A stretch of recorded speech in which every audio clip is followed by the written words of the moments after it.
Mən Gülalıyeva Hicran Məzahir qızı. 40 üstülə yaxındır, mən kommunalda işləyirəm, süpürgəsi. İndi də yerim çoxdur, özüm şəkər xəstəsiyəm. Süpürürəm yerimi, qutarıram, Fərhad var, nəzarətçidir, müdiriyyəti də ürgədir. Mənə geri oturma, git kimsə o psikə sıxsa, yerinə sən süpürəsən. 5-ci gün mən qutardım işimi, ora saat 1-də oranı qutarmışam. Evə gedəndən sonra 5-ci gündən bəri 3 dəfə skor gəldim mənim üstümə. Aparıblar, həkim götürmür, geri aparın Sabravada, emekliyə olsun onbaşı. Bu bir də əsəbləşsə, bu paraliz keçirdəcək. Bunu kim eləyir? Fərhad eləyir.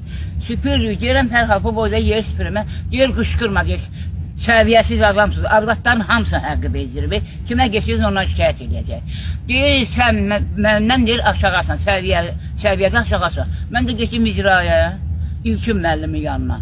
Dedim, müəllim, bu Fərhadın harası məndən səviyyədə yuxarıdır? Dedim, ola bilər səviyyədə yuxarı. Çünki mən süpürəm, təmizliyə görə pulu alır, qoyur cibinə. Səviyyəsiz varsa dedim, onun arvadıdır, qızıdır, özü də geçmişdi ora. Bezmişim, mən demişəm, andol Allaha, uşaqlar gəlirdi, qoymadım. Qız dedi ki, o Fərhad orada mən sürüyəcəm. Hələ bir dəfə gəlib, o az qalırdı, öldürəm. Mən niyə xəstəyə düşmədim, elə xəstəyəm də, gözüm də görmür, şəkər xəstəsi. Kimsə o psikəsi mənə baxır, kamxozda bir dənə mən, istəyir.